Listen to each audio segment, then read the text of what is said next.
isolé par une tempête apocalyptique dans un monastère abandonné de l'Himalaya, un maître calligraphe se retrouve face à une mort certaine. Sans espoir de secours, il ne lui reste que les outils de son art, non pas le pinceau et l'encre, mais la discipline de l'esprit et du souffle. Pour survivre au froid extrême et au manque d'oxygène, il doit transformer la méditation en un bouclier et sa respiration en un feu intérieur. Si vous aimez les histoires où la force de l'esprit triomphe de l'adversité, n'oubliez pas de laisser un like et de vous abonner. Maître Kenji Tanaka considérait le silence non pas comme une absence de bruit, mais comme une toile. C'était la page blanche, le vide primordial sur lequel toute création, toute pensée, toute existence pouvait s'inscrire. Depuis 40 de ses 60 années, il avait consacré sa vie à l'art du Shode, la voie de l'écriture. Pour lui, la calligraphie n'était pas un simple artisanat, c'était une discipline spirituelle, une méditation en mouvement où le corps, le souffle et l'esprit devaient fusionner en un seul et même acte créateur. Chaque trait de pinceau était le reflet de son âme à un instant T, une empreinte irréversible de son état intérieur. Un esprit agité produisait un trait tremblant. Un souffle court créait une ligne brisée. La perfection n'était pas dans la forme, mais dans l'harmonie entre l'intention et l'exécution. C'est cette quête de silence et d'harmonie qu'il avait menée ici, à GMAJ, le temple du nuage solitaire. Perché à près de 5000 mètres d'altitude dans une région reculée de l'Himalaya népalais, ce monastère abandonné était une légende parmi les cercles d'artistes et de mystiques. Construit au XVIe siècle par une secte de moines ascètes, il était réputé pour être l'un des endroits les plus isolés et les plus silencieux de la planète. Les derniers moines l'avaient quitté il y a plus d'un siècle, mais la structure, construite en pierre et en bois de cyprès, avait remarquablement résisté aux assauts du temps. Le voyage pour atteindre GMAJ avait été une épreuve en soi, un pèlerinage qu'il avait dépouillé des scories du monde moderne. Après un vol jusqu'à Katmandou, il avait fallu une semaine de jeep sur des pistes vertigineuses, puis 10 jours de marche avec un guide et des porteurs, grimpant toujours plus haut dans un paysage de plus en plus minéral et épuré. Finalement, ses guides l'avaient laissé au pied du dernier col, refusant d'aller plus loin, lui indiquant le chemin d'un geste respectueux. Les 2 dernières heures de marche, seules, furent les plus intenses. L'air était si fin qu'il semblait couper les poumons, chaque pas un effort conscient. Et puis, au détour d'un éperon rocheux, il avait vu GMAJ. Le monastère ne semblait pas avoir été construit par l'homme, mais avoir poussé hors de la montagne elle-même. Ses murs de pierre grise se fondaient dans la falaise à laquelle il était adossé, ses toits incurvés recouverts de bardeaux sombres imitant les strates de la roche. Il n'y avait aucune grandeur ostentatoire, seulement une impression de solidité, de permanence et d'une paix infinie. Il s'installa dans une petite cellule qui avait dû appartenir à un moine, une pièce spartiate avec une simple paillasse en bois et une fenêtre sans vitre qui donnait sur un panorama à couper le souffle, un océan de sommets enneigés s'étendant jusqu'à l'horizon. Il passa les premiers jours à acclimater son corps à l'altitude et son esprit au silence. Il ne déballa pas immédiatement ses précieux pinceaux, son encre et son papier de riz. Il explora le monastère, chaque pas une découverte. Il parcourut les couloirs sombres et froids, où le vent s'engouffrait en un murmure plaintif. Il découvrit la salle de prière principale, où une statue de Bouddha en bois doré, le visage usé par les siècles, souriait avec une sérénité imperturbable. Il trouva la bibliothèque, une pièce remplie d'étagères vides, mais dont les murs semblaient encore imprégnés de la sagesse des textes qu'ils avaient autrefois abrités. Il se sentait de moins en moins comme un visiteur, et de plus en plus comme un gardien, le dernier habitant d'un lieu hors du temps. Le silence était total, pur.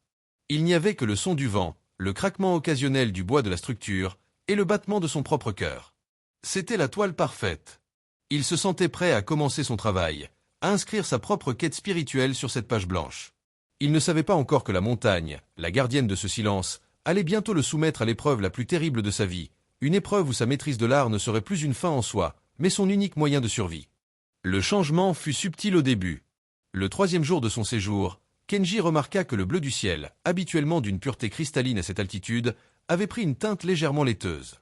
Le vent, qui jusqu'alors avait été un souffle régulier et prévisible, devint plus erratique, changeant de direction, avec des rafales soudaines qui claquaient les volets en bois des fenêtres.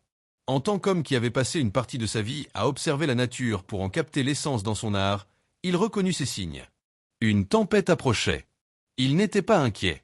Les tempêtes de neige étaient fréquentes dans l'Himalaya, même en cette saison. Il avait suffisamment de provisions pour une semaine, du riz, des lentilles, du thé et des barres énergétiques. Son guide devait revenir le chercher dans 10 jours. Il avait largement le temps. Il accueillit même la perspective de la tempête avec une sorte de joie artistique. L'isolement serait encore plus complet, le silence encore plus profond. Il décida que c'était le moment idéal pour commencer son travail. Il installa son atelier dans une petite salle qui donnait sur la cour intérieure. Il déroula son tapis de feutre, disposa ses pinceaux de différentes tailles, des outils précieux aux manches en bambou polis par des années d'usage, prépara sa pierre à encre et commença à moudre son bâton d'encre avec de l'eau qu'il avait fait fondre, un geste lent et méditatif. Alors qu'il travaillait, les premiers flocons de neige commencèrent à tomber. Ils étaient gros et lourds, descendant lentement dans l'air immobile de la cour, se posant sans un bruit sur les dalles de pierre. En l'espace d'une heure, le paysage se transforma. Les contours anguleux des toits s'adoucirent, les sommets lointains disparurent derrière un voile blanc, et le monde se réduisit aux murs du monastère. La tempête s'intensifia. Ce n'était plus une chute de neige paisible, mais un blizzard furieux. Le vent se mit à hurler, un son de bêtes sauvages qui s'engouffraient dans les couloirs, faisant gémir la vieille structure de bois. La neige, maintenant fine et poudreuse, était projetée horizontalement, s'infiltrant par la moindre fissure, formant de petites congères à l'intérieur même des pièces. Kenji continua à travailler, imperturbable. Il traça ses premiers caractères sur le papier de riz, des idéogrammes signifiant silence, vide, montagne. Chaque trait était une lutte contre la distraction du chaos extérieur, une affirmation de son calme intérieur. La tempête dura toute la nuit, et le lendemain matin, Kenji se réveilla dans un monde transformé. La neige avait complètement enseveli la cour intérieure, atteignant presque le niveau des fenêtres du premier étage. La porte principale du monastère était bloquée par un mur de neige compact de plusieurs mètres de haut. Il était piégé. Une première vague d'inquiétude le traversa, mais il la repoussa. C'était un contretemps, rien de plus. Il avait des provisions. Il pouvait attendre que la tempête passe et que la neige fonde un peu. Mais la tempête ne passa pas. Elle continua pendant un deuxième jour, puis un troisième, avec une fureur implacable. Le ciel restait d'un blanc opaque, et la neige continuait de s'accumuler, ensevelissant le monastère toujours plus profondément. Le bruit du vent était devenu une torture psychologique, un hurlement incessant qui interdisait toute pensée claire. Le froid devint un ennemi tangible. La température à l'intérieur de la cellule chuta bien en dessous de zéro. Il devait porter toutes ses couches de vêtements, même son sac de couchage en duvet, et il grelottait constamment. Le quatrième jour, la tempête cessa enfin. Le silence qui suivit fut presque aussi assourdissant que le bruit du vent. Kenji sortit de sa cellule et contempla un paysage d'une beauté terrifiante. Le monastère était une île minuscule dans un océan de neige immaculée. Le monde entier semblait avoir été effacé, redessiné en blanc. Il comprit alors l'ampleur de sa situation. Il n'était pas simplement bloqué. Il était enterré. La quantité de neige était phénoménale, bien au-delà de ce qui était normal pour la saison. Son guide ne pourrait pas l'atteindre avant des semaines, peut-être des mois. Ses provisions ne dureraient pas aussi longtemps. Et le froid allait le tuer bien avant la fin. C'est à ce moment, debout dans le silence glacial de ce monde blanc, que la peur, la vraie peur, le saisit pour la première fois. Une peur froide et viscérale qui menaçait de geler son esprit comme le froid gelait son corps. La première bataille ne fut pas contre la faim ou la solitude, mais contre le froid. Un froid insidieux, pénétrant, qui semblait venir non pas de l'extérieur, mais des pierres mêmes du monastère. La température dans sa cellule descendit à des niveaux qu'il n'avait jamais expérimentés, bien en dessous de -10, puis -15 degrés Celsius. Son sac de couchage, conçu pour le trekking en haute altitude, n'était plus suffisant.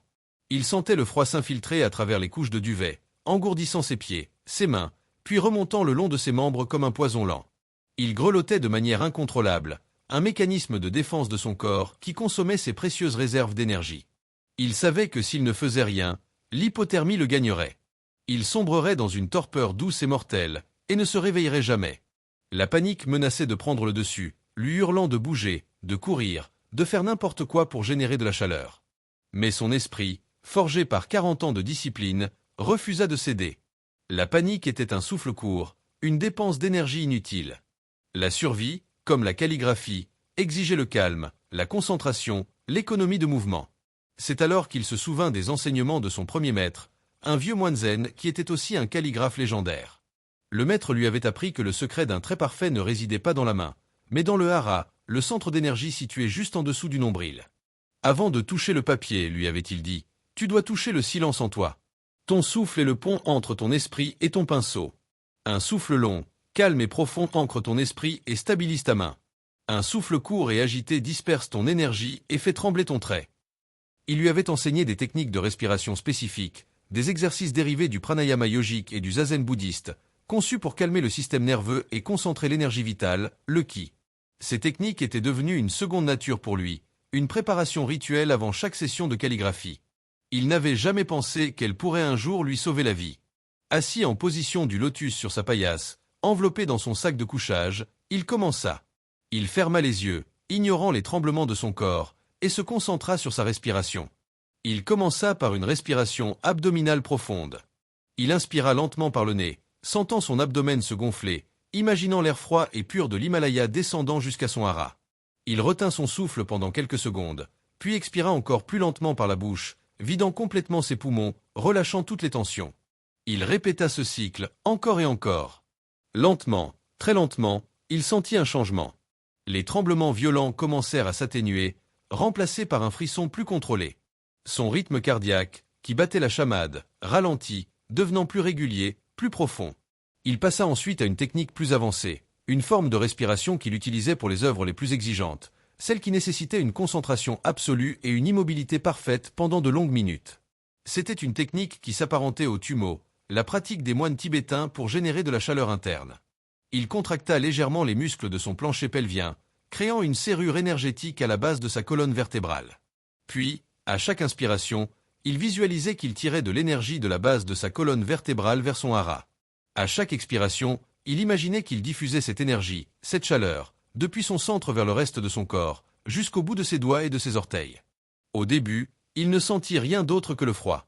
Mais il persista, sa concentration devenant totale, son esprit entièrement absorbé par le rythme de son souffle et la visualisation de la chaleur. Puis, il sentit une première lueur de chaleur dans son abdomen, une petite braise fragile.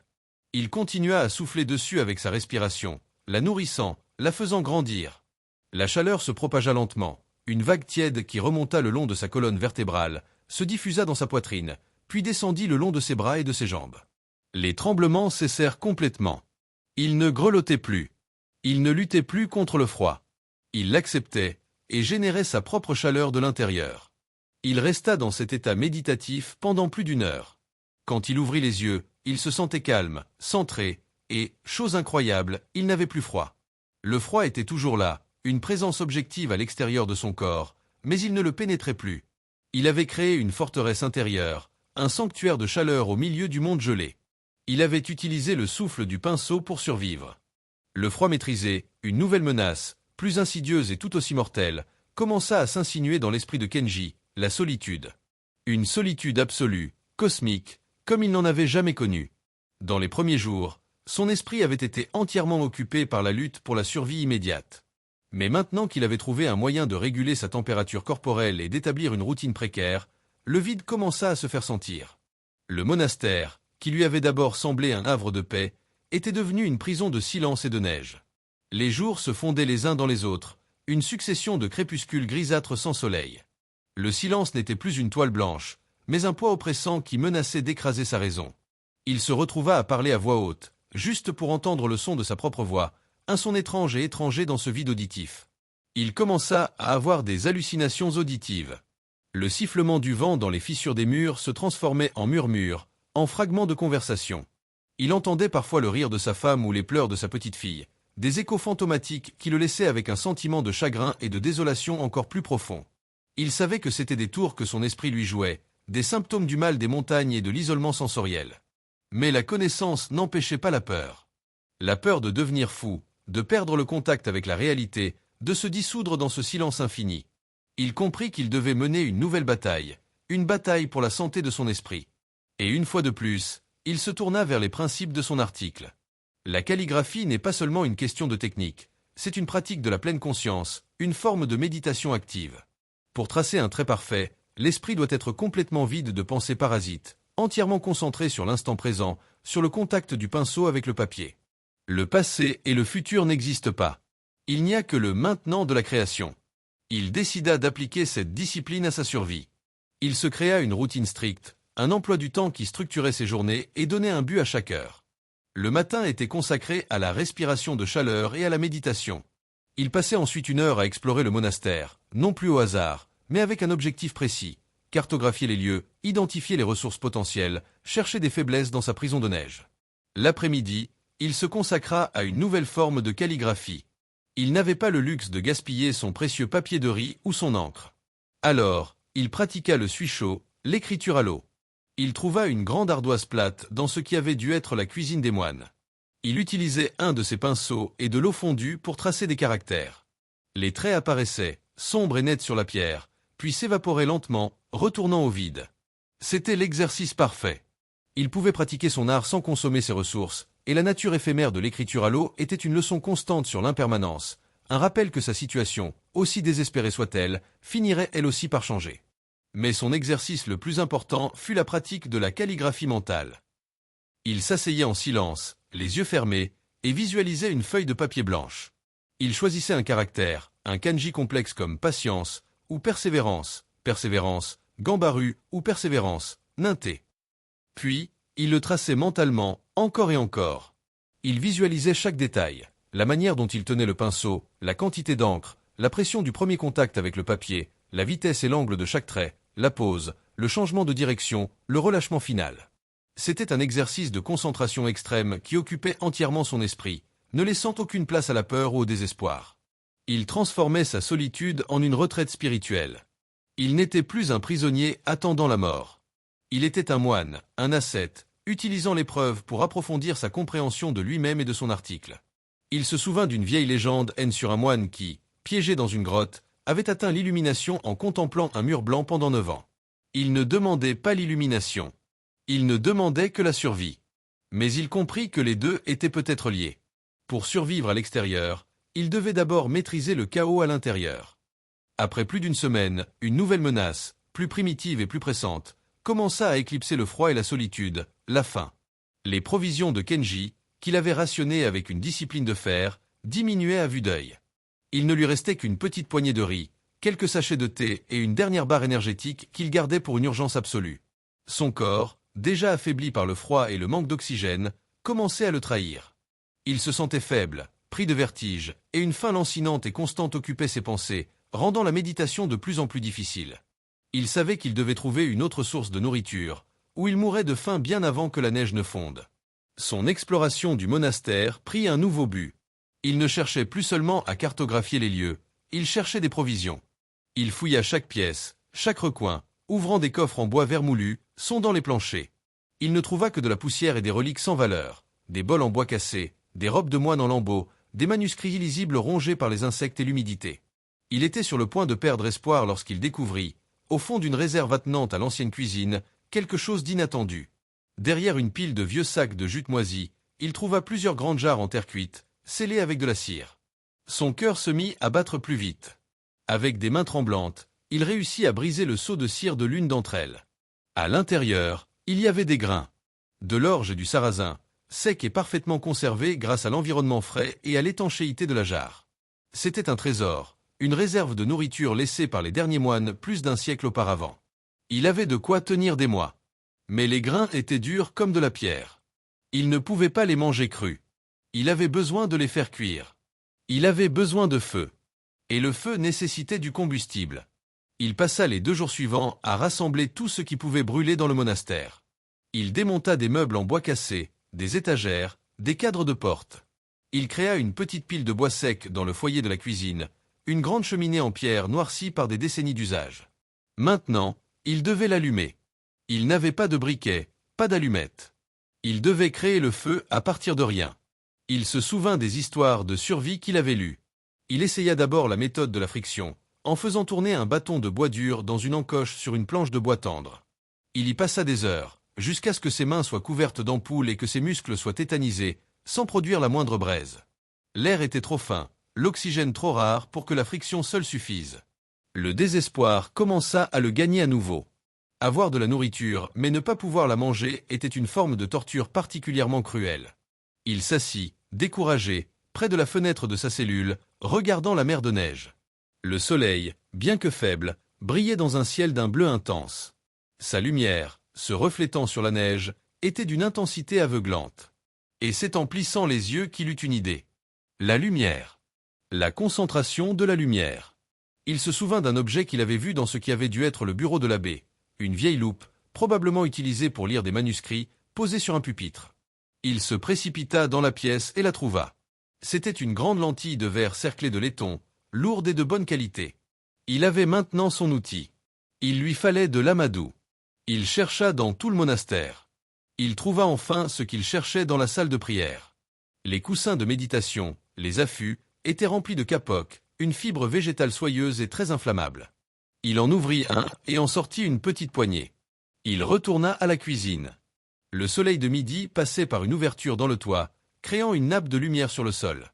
Il plaça sa petite boule de kapok au centre de cette nappe de lumière. Puis, il tint la loupe au-dessus, ajustant la distance, ses mains tremblant d'anticipation. Il vit le point de lumière se rétrécir, devenir un point d'une intensité brûlante. Il le maintint immobile sur le kapok. 1 seconde.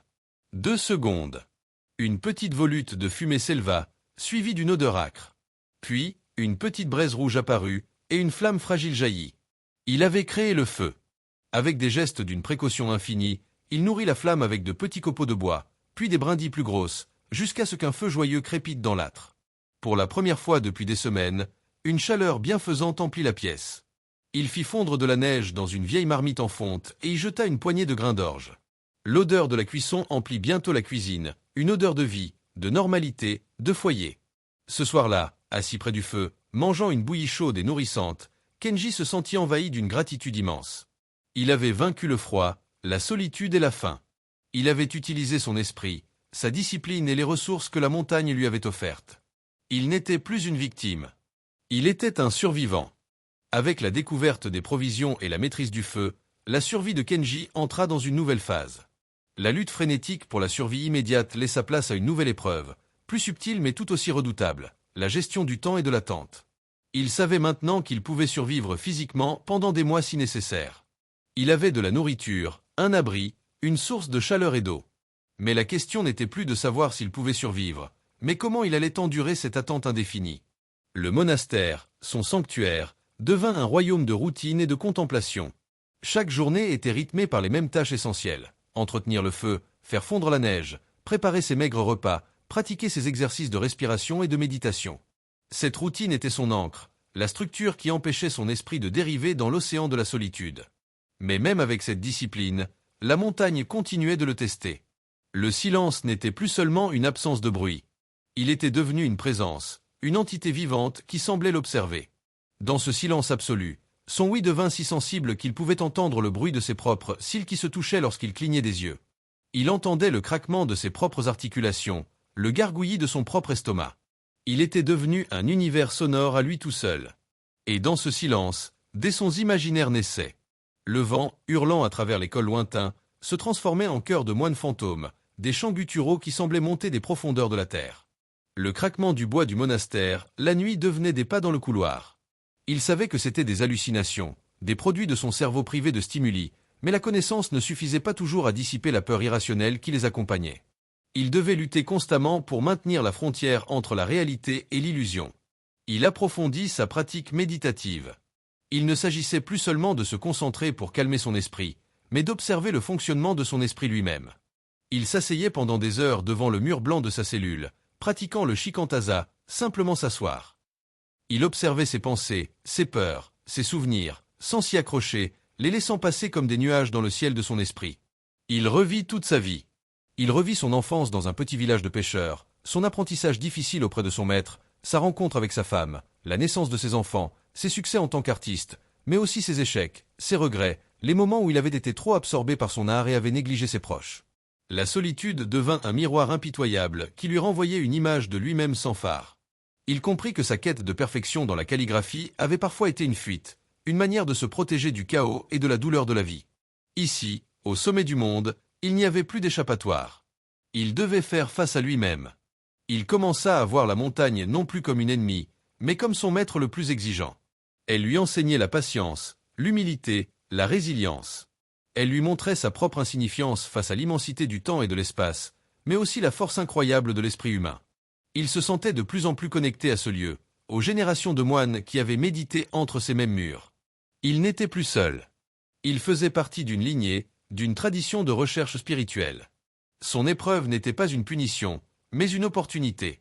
Une opportunité de se dépouiller de tout ce qui n'était pas essentiel, de trouver le noyau dur de son être. Son art changea.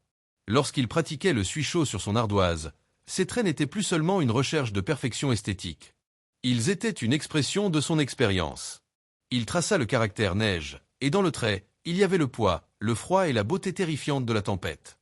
Il traça le caractère feu, et il y avait la chaleur, la gratitude et la puissance de la flamme qu'il avait créée.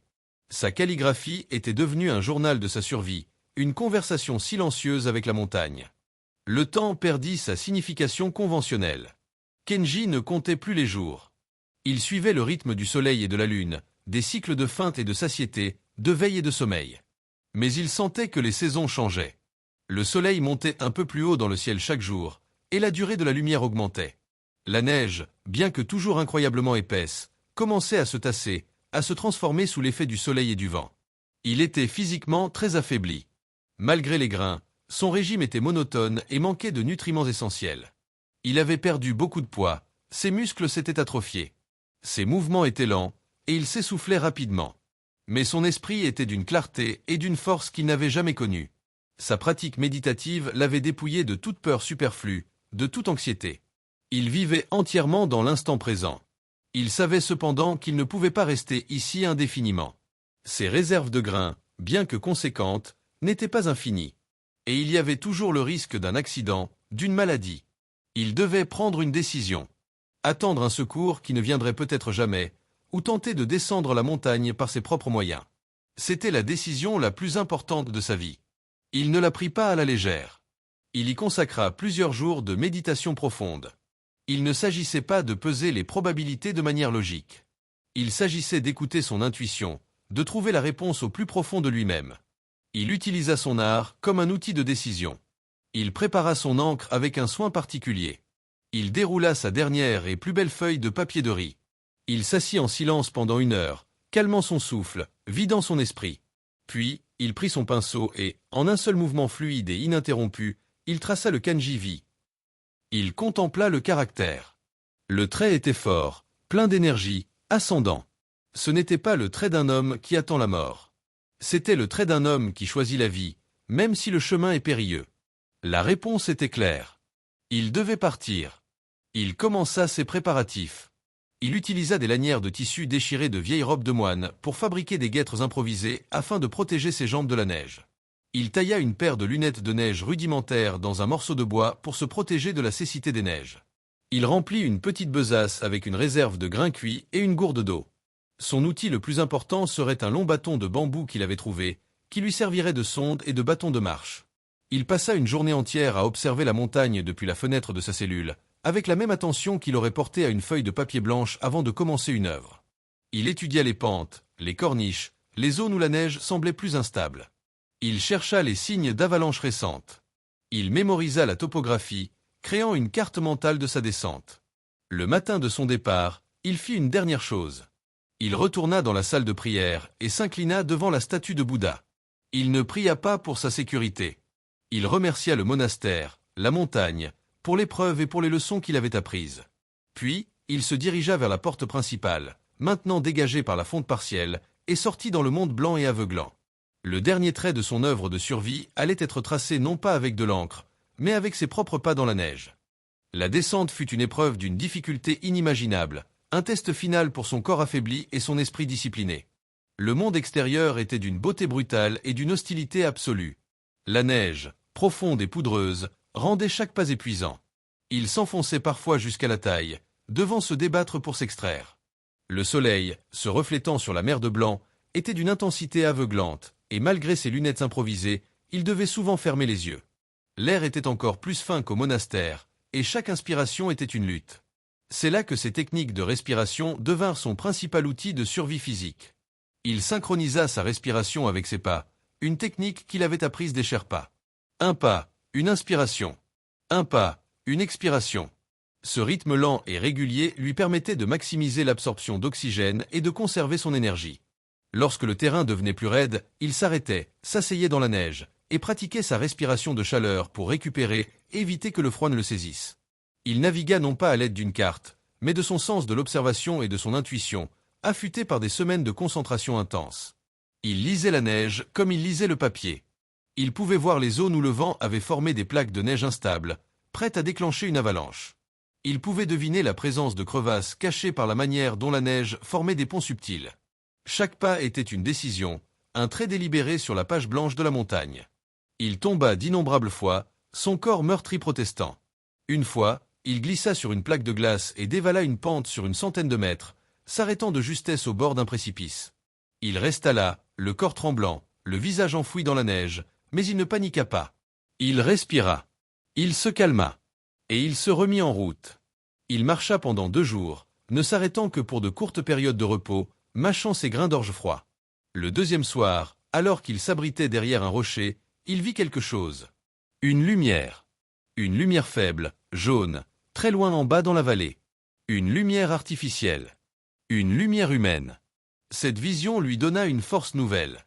Il n'était plus seul dans l'univers. La civilisation était là, à portée de main. Il lui fallut un autre jour entier de marche pour atteindre les premières habitations, un petit village de bergers. Lorsqu'il arriva, titubant, au seuil de la première maison, les villageois qui sortirent le regardèrent avec un mélange de peur et de pitié. Ils voyaient un vieil homme émacié, presque un squelette, avec une longue barbe blanche, des vêtements en lambeaux et des yeux qui semblaient contenir toute la sagesse et la solitude du monde. Il essaya de parler, mais aucun son ne sortit de sa gorge desséchée. Il s'effondra simplement dans la neige. Plus tard, lorsqu'il fut en sécurité, au chaud, et qu'il put raconter son histoire, les gens l'écoutèrent avec incrédulité. Ils ne pouvaient pas comprendre comment un homme avait pu survivre seul, pendant des mois, à une telle altitude, dans de telles conditions. Il parlait de miracle. Mais Kenji savait que ce n'était pas un miracle. C'était le résultat de la discipline. La discipline de l'art, qui était devenue la discipline de la vie. Il avait affronté le vide, à l'intérieur et à l'extérieur, et il l'avait rempli avec la force de son esprit. Il était retourné à la page blanche, et il y avait écrit l'histoire de sa propre survie.